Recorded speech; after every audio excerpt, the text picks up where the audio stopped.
nota de observação que eu devo fazer é de que não se trata de uma criação da UFMG, mas sim de um processo de implementação da lei federal. Significa que ao implementarmos a política de ações afirmativas no edital 2018, nós estamos cumprindo com a previsão das leis e da resolução 2 de 2017, que impõe aos programas a obrigação de reservar 50% das vagas por área em linhas de pesquisa para o acesso de candidatos que apresentarem autodeclaração como negros, que é exatamente a previsão de reserva das vagas nas áreas de estudo para os candidatos autodeclarados. Nesse caso específico, nós temos 3 obrigações a implementar, que serão implementadas ao longo dos anos, só para que todos tenham condições de compreender.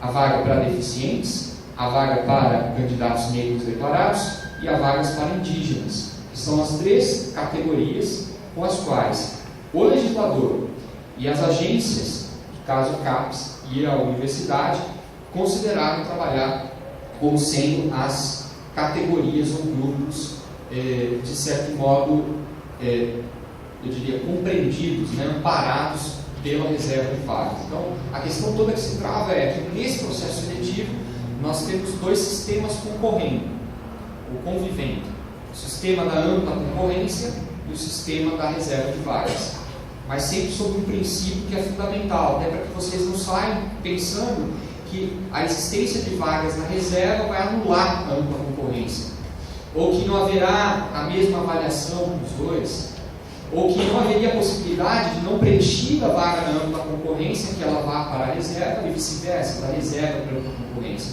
Então, o sistema que se criou, que é o modelo experimental, vindo das próprias instruções da CAPES e depois regulado pela UFMG, então não é a nossa criação, a determinação da CAPES e da universidade com amparo na lei federal, que é exatamente de assegurar que o processo seletivo seja feito no sistema de reserva e ampla concorrência, e de que esses 2 regimes, além de conviverem, eles entre si estejam disciplinados, organizados à luz de um princípio, que é o princípio do mérito nas avaliações e a igualdade, e o segundo, que é um princípio muito importante na atribuição das vagas, na distribuição dessas vagas e na alocação delas quando o resultado final, que é o princípio da reversibilidade, para permitir que essas vagas sejam aproveitadas ao máximo, ou seja, nenhuma vaga seja desperdiçada nesse contexto. Então essa é a novidade central. E ao longo do edital, essas regras estão claríssimas. Então, perguntas que candidatos mandam para a secretaria ou para a missão: se eu tenho interesse em me candidatar numa área de estudos A, e naquela tem reserva, e eu não vou me autodeclarar, não sou declarado, então eu não posso fazer a minha candidatura naquela área? A pergunta é: claro que pode. Por quê? O edital prevê que a existência daquela vaga não vai impedir a inscrição daqueles 2 alunos, mas se houver 2 candidatos autodeclarados, eles concorrem naquela mesma categoria. E eles vão passar pelo mesmo sistema de avaliação, na mesma banca, no mesmo dia, na mesma sessão dos outros. E a questão é que se aquela vaga estiver provisionada e o desempenho dele for maior, exatamente ele vai ser contemplado com aquela vaga, como é o próprio sistema de ingresso de alunos autodeclarados na graduação, hoje a universidade. Então, para aqueles que tiverem dúvida, sem dúvida de como vai acontecer, e eu particularmente sou bastante cuidadoso em tratar desse tema, depois eu posso até falar as razões. As razões para mim são uma questão de reparação. Tem sim uma finalidade política dentro da discussão a respeito de quem são aqueles que socialmente foram injustiçados ao longo do processo histórico e que no momento de visibilidade eles são destacados, por exemplo, nos processos de avaliação. Isso tem sido implementado em várias instituições. Minha irmã, por exemplo, de carreira em empresa multinacional, não só na condição de mulher, mas para aqueles que fazem parte das minorias, também tem processo seletivo diferenciado e as empresas aplicam políticas de recrutamento facilitado para as minorias. Então, nós estamos falando exatamente disso. Não é um problema de constitucionalidade, porque isso já foi superado por decisões do Supremo Tribunal Federal. Então, o problema não é esse. Nós temos que assumir qual que é a linha que, tecnicamente, o governo federal, nas suas últimas, e não houve nenhuma mudança na atualidade, pelo menos nesse aspecto, de manter um sistema que preserve esses valores que são centrais dentro da avaliação. Então, eu vou voltar a esse tema ao longo da explicação sobre as etapas, porque ele vai transversalmente tocar todas essas questões, mas é muito importante que o candidato decida estrategicamente qual que vai ser a opção dele na concorrência, na sua candidatura. Então, por isso que o edital é muito claro, não só das regras de reserva, de reversibilidade das vagas. Será o primeiro ano, então é um modelo para nós também experimental, no que concerne a execuibilidade dele. E segundo, que o anexo 2 do edital, em que há a distribuição das vagas por áreas de estudo e linhas, nós encontramos essa divisão. É a divisão que foi feita de modo a conciliar, sobretudo, a distribuição equitativa, sempre sendo muitas vezes dificultada pela matemática. A matemática por quê? É fácil dividir as vagas para ampla concorrência e reserva quando os indicadores totais são números pares, mas é difícil fazer quando são ímpares ou quando tem uma única vaga. Então, para que esse desequilíbrio fosse resolvido do ponto de vista dos números ímpares de vagas totais em determinadas áreas de estudo, só para esclarecer, porque isso às vezes pela visão vocês vão ficar assim, sem entender por que está alocado dessa forma, e aí não compreender exatamente que o colegiado, o programa, ao elaborar o edital, aprovar a implementação da resolução e distribuir essas vagas ao longo das áreas, o fez com base na proporção 50%, 50-50, e naqueles casos em que a resultante era um número ímpar ou uma única vaga, procedeu o seu sorteio, porque seria a forma mais adequada de definir, sem que houvesse o quê? Até um conflito entre as áreas de estudo e linhas do programa sobre como essa definição se daria. Então, até o sorteio é simpático para vários concursos públicos. Todos nós sabemos aqui, basta que lemos os editais do Ministério Público, magistratura.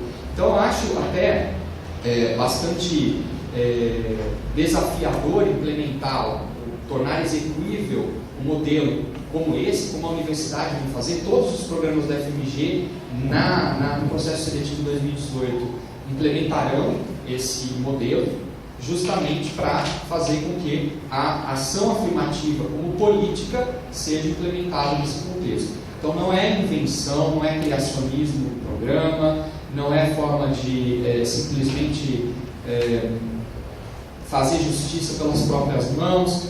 Muito pelo contrário, é um movimento que se estabelece no sistema educacional, como foi nos Estados Unidos até hoje, tem sido, de divisão e alocação dessas vagas dessa maneira, sempre com aqueles princípios que eu acabei de mencionar: isonomia, o princípio da avaliação por mérito, não discriminação e a reversibilidade dessas vagas para que elas sejam aproveitadas. Não pode restar dúvida a respeito disso. Por quê? Porque com essas linhas gerais que os senhores e senhoras poderão ter ao ler a Resolução 02 de 2017, então, à disposição pública, como no edital, encontrarão subsídios para compreender, e outros programas que têm adotado isso, como o da ciência política, antropologia, filosofia, educação, que agora vão trabalhar nesse contexto. Mas a Universidade Federal de Minas Gerais não é apenas uma das maiores universidades federais brasileiras, como também é pioneira, na adoção das políticas de ações afirmativas. E eu, como professor, só quem é professor sabe, é testemunho da qualidade dos alunos que têm ingressado pelo sistema de ações afirmativas na graduação, têm se equiparado a cursos sempre melhores do que outros alunos que normalmente não têm a mesma dedicação, o mesmo empenho, o mesmo brilho e, acima de tudo, essa vontade, que eu acho que é o mais importante quando se faz aquilo com clareza, com objetivos, com dedicação, e que certamente sempre se mostram, para mim, os melhores alunos desta faculdade. Não sei ainda como seria na pós, mas eu já vou adiantar só para esclarecer que essa tela é muito importante, até para mostrar por que houve a fixação do percentual de 50%. Havia possibilidade de implementação, segundo a resolução, de 20 a 50. Por que o colegiado decidiu por 50? Com razão muito simples, matemática e estatística mais uma vez. Porque o perfil dos nossos discentes já demonstrava que dos candidatos autodeclarados negros nas edições anteriores, a universidade controla isso, nós já tínhamos no ingresso de 37% de candidatos autodeclarados. Então, do ponto de vista operacional, nada resolveria começar pelo 20% oficialmente considerado, e sim majorar isso para atender uma demanda que já existe no programa nosso. De fato, essa demanda existe. Agora, a nossa dificuldade maior será implementar nesse mesmo tocante para as vagas destinadas aos candidatos deficientes e as vagas ou portadores de alguma deficiência e as vagas destinadas aos candidatos indígenas, porque é outra sistemática e deve ser justamente regida por edital separado. Então, nós temos aí, imagine, a necessidade de implementar, por meio dos editais, essas três frentes das ações afirmativas que as legislação federal, as portarias da CAPES e a Resolução 2 estabelecem. E por isso que o nosso edital ele faz referência expressa à normativa, que é fundamental, para que nós tenhamos justamente a visão do que se espera e de como essas questões são apresentadas dentro do contexto. Então, o inciso 1.4, o item, desculpe, 1.4 do edital, conforme a distribuição indicada na tabela, anexo 2 do edital, a existência de uma única vaga de estudo nos níveis de mestrado e doutorado, reservada para candidatos autodeclarados negros, não impedirá a inscrição de candidatos não declarados negros no edital. Significa que essa regra existe para favorecer o quê? A reversibilidade, para que não haja o desperdício daquelas vagas, e que o candidato vá, porque ele tem afinidade com aquele projeto, ele vai concorrer naquele projeto. Área de estudo, né? Aqui nominalmente nós chamamos de área de estudo. No fundo, cada área de estudo está ancorada no projeto de pesquisa dentro da linha. Outro aspecto que é relevante no processo seletivo, que os candidatos não observam, eles não leem os projetos, eles não sabem quem são os professores, mas tudo está na página do programa. E não tem cuidado de abrir e vasculhar, de examinar todas as informações que estão ali a respeito dos projetos de pesquisa e das linhas. Então, desculpe, seria muito amadorismo da parte de um candidato se apresentar a esse programa com a forma e a exigência que ele tem, sem conhecer exatamente os projetos, os professores que trabalham nos projetos, os perfis, a bibliografia da linha, que está também sugerida de alguma forma sugerida nas referências temáticas, porque é uma forma de preparar exatamente o candidato para a prova de conhecimento, a prova escrita, né, que mostra exatamente o tipo de discussão, o tipo de amadurecimento, o tipo de conhecimento que se espera do candidato que vai fazer aquela determinada prova. Eu vou falar sobre ela logo mais também, porque eu costumo ser muito crítico em relação às provas escritas. Principais datas. Primeiro, fase de inscrição do nosso processo seletivo, que se desenvolve entre os dias 1º de agosto de 2017 até 11 de setembro de 2017. Percebam que o edital foi publicado com boa antecedência e as inscrições foram abertas também com prazo bastante amplo, que é maior, inclusive, dos prazos convencionais dos editais de seleção nos programas de mestrado e doutorado no Brasil. O formulário está indicado no link de inscrições aberto para que os alunos, os candidatos façam as suas indicações, com o preenchimento dos dados relevantes, a união dos documentos que são apresentados.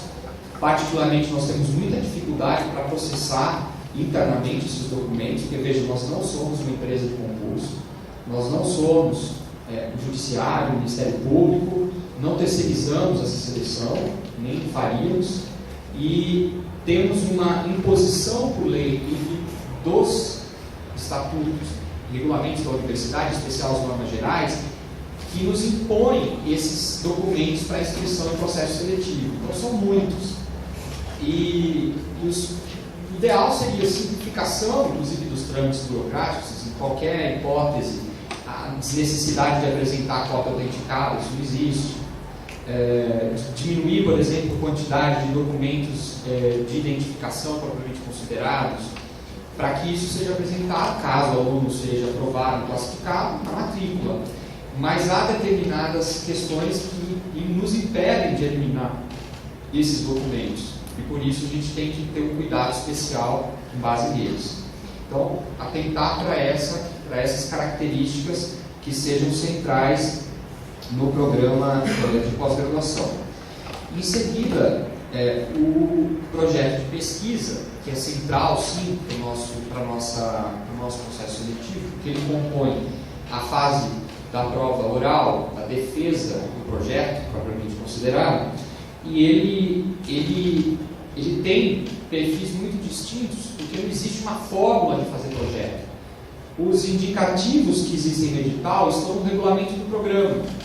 Significa que a banca examinadora tem ampla liberdade para escrutinar, para avaliar o projeto de acordo com as suas orientações, porque ela está num projeto de pesquisa macro, uma área de estudo, e tem um perfil específico esperado também naquela linha, que está onde? Está no diálogo intelectual, teórico, que o projeto tem que ter com aquele determinado projeto ou área ou linha de pesquisa. Então, esses indicadores estão aqui, sobretudo, no item 1.2, a linha K, porque eles são, primeiro, elementos formais de um projeto de pesquisa. Se nós olharmos nos manuais de metodologia, sobretudo na pesquisa nas áreas de ciências sociais, em que eles aparecem, e eles auxiliam na construção de um projeto. Mas não há um formato, nem livro de professor ou professora da casa para ensinar a fazer, porque eu particularmente tenho uma forma de ver projeto muito distinta. Eu acho que um dos aspectos centrais do projeto é exatamente os objetivos que aquela pesquisa pretende alcançar, e se a metodologia dela suporta aqueles objetivos. Além de um diálogo muito consciente, conciso, amadurecido com a bibliografia que se pretende utilizar para executar o projeto daquele.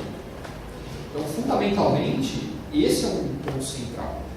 E também, escolher um tema de pesquisa tem que estar à luz da justificativa. Por que eu estou escolhendo um tema? Então, assim, sendo muito sincero e honesto, há percepções muito distintas de um projeto de pesquisa.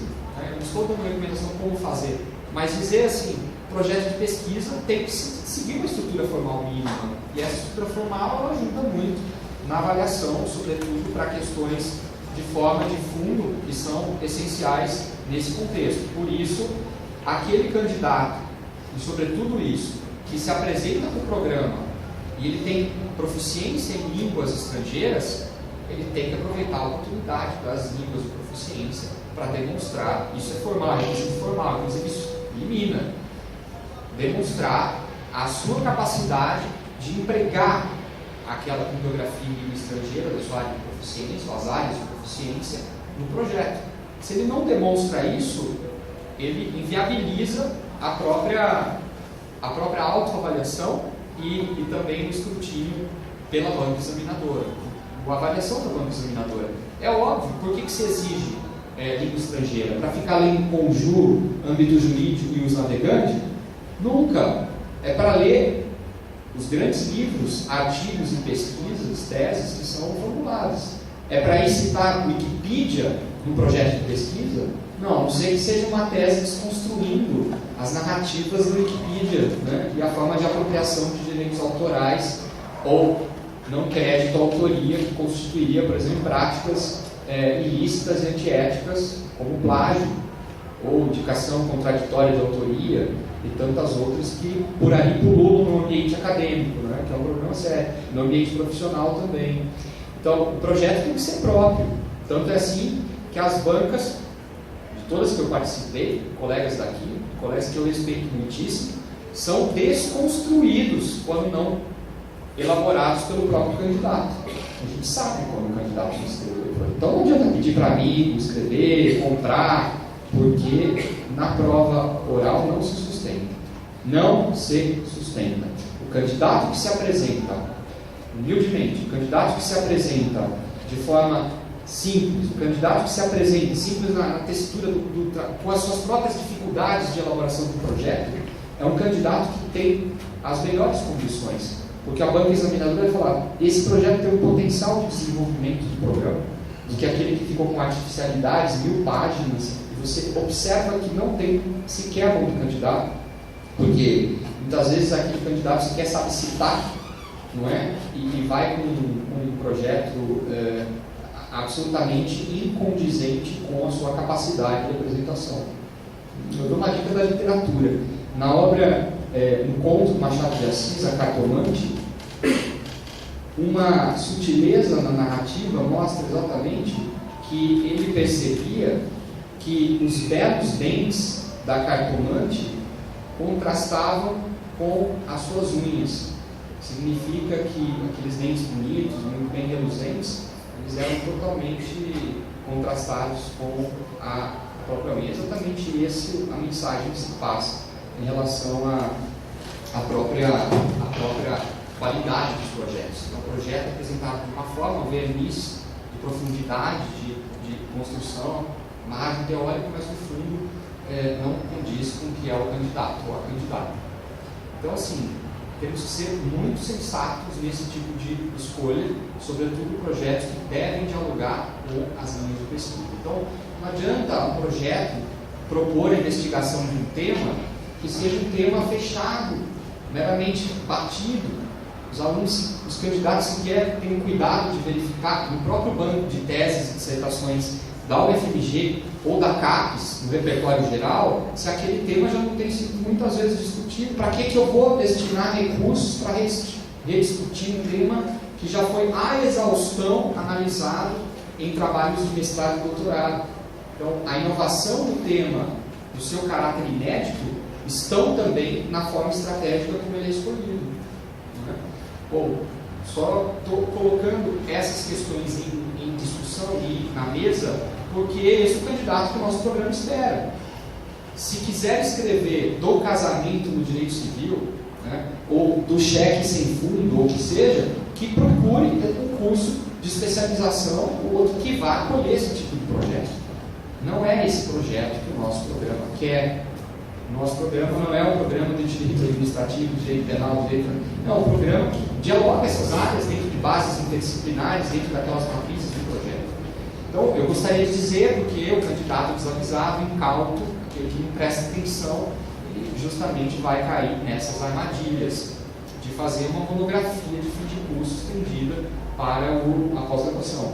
Né? Então, às vezes, tem melhores monografias do que projetos que são apresentados para avaliação no nosso programa. Então, estou sendo muito sincero aqui, é o meu jeito direto e transparente de ser, né? Que às vezes é mal entendido, mas na verdade é uma forma muito sincera de compartilhar determinadas preocupações que eu tenho como professor, como profissional e acima de tudo como membro da universidade no contexto da gestão desses projetos. Então, nós temos aqui algumas dessas questões, data máxima, 11 de setembro, esses documentos devem ser apresentados na totalidade. Nós temos um prazo de deferimento das inscrições e recursos, prazos recursos aplicáveis, isso tem sido muito bem gerido, podemos passar. Logo em seguida, o cuidado que o candidato deve ter com a inscrição nas provas instrumentais de língua, e eu volto a dizer, como eu voltei no ano passado e volto a insistir, nós não temos gestão sobre os prazos das provas de línguas que são administradas pelo SEMEX, o Centro de Extensão da Faculdade de Letras da UFMG, que tem o seu processo próprio de avaliação das proficiências dos candidatos de vários processos seletivos, não é só do nosso, de vários, e que tem ali regras próprias, inclusive para aquelas relativas a recursos, que não são interpostos ao programa, mas sim ao SENEX.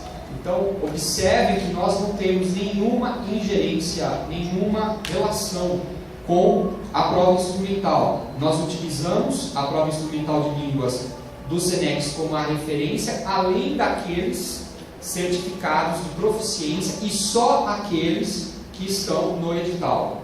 Então, há candidatos que encaminharam e-mails para a secretaria e para a comissão perguntando se podiam apresentar um candidato, um certificado XPTO. Não, porque o edital tem uma interpretação restritiva e a comissão do processo seletivo e a universidade só entende que aqueles certificados são certificados com prazo de validade, inclusive, para a submissão do processo seletivo. Então, mais uma questão, ser estratégico no momento de buscar a proficiência. E é uma obrigatoriedade que a CAPES impõe nos programas de pós-graduação em Direito, que é permitir que os candidatos e as pesquisas sejam desenvolvidas com a base na pesquisa referenciada nacional e a pesquisa referenciada nas grandes instituições estrangeiras de ensino, nas grandes revistas, monografias, ensaios, teses, dissertações, e por isso que a língua estrangeira é um referencial característico. Podemos passar. Prova escrita tem duração de 3 horas, com início às 14 horas, mas com observação do edital, que os candidatos devem se apresentar até às 13h30, porque nós temos que começar no horário, já que, mais uma vez, não somos uma empresa pública, não somos uma empresa privada de organização de concursos, não somos um tribunal, não somos um Ministério Público, não temos um espaço que comporte o número de candidatos que nós temos hoje. E, além de tudo, nós temos o quê? Aulas na instituição. E as aulas não são suspensas por causa do processo seletivo. Porque a universidade atende a outros serviços que são essenciais. O processo seletivo é apenas um de ingresso.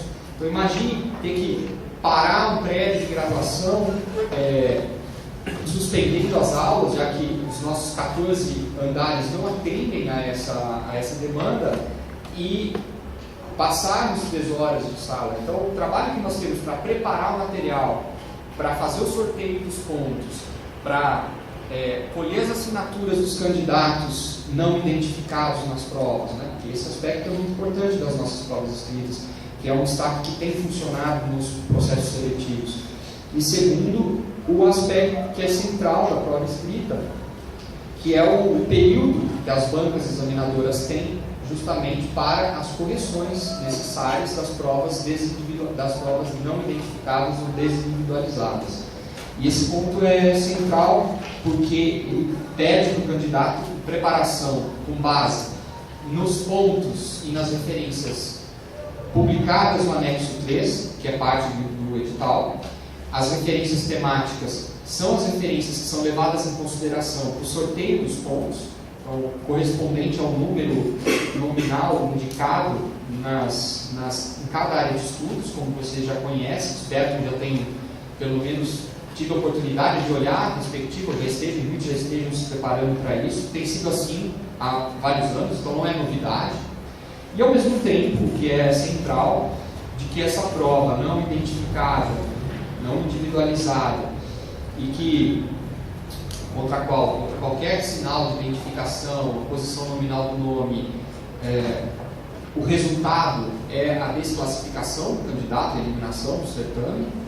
Nós temos exatamente a preocupação de fazer com que as áreas de estudo tenham sempre a elaboração de referências temáticas e a sugestão de determinados livros, artigos, teses, monografias, para justamente ajudar o candidato ou a candidata a compreender qual é o objetivo, o que se espera nesse diálogo do candidato que se apresenta às bancas no processo seletivo. Então, fundamentalmente é isso. Por isso que tem que olhar exatamente com cuidado quais são esses todos. Para as questões da prova estrangeira, da língua estrangeira, é importante observar que ela não tem caráter classificatório, ao contrário da prova escrita, que tem caráter classificatório eliminatório, ou seja, elimina o candidato e ao eliminar o candidato ele não prossegue nas etapas posteriores. Então, é fato que a prova escrita é um divisor de águas no processo seletivo, porque ela é o que nos faz filtrar também. E ela não pode ser uma redação de Enem, né? A prova escrita ela tem que ser um trabalho substancial de pesquisa revertido ali na resposta que o candidato vai dar sobre aquele conhecimento que foi selecionado ali em sorteio público, né? De acordo com o ponto que foi. E a banca examinadora, estando